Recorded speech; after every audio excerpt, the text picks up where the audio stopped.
তৰণ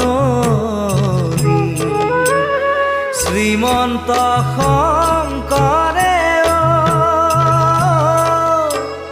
পাৰ ভাঙি দিলে শ্ৰীমন্ত শংকৰে পাৰ ভাঙি দিলে বহে ব্ৰহ্মাণ্ড কভেদি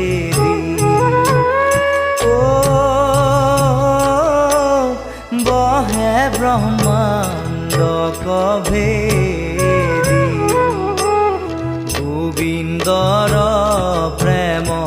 অমৃতৰ নদী বহে বৈকুণ্ঠৰ পৰা চাৰি পুৰুষাৰ্থ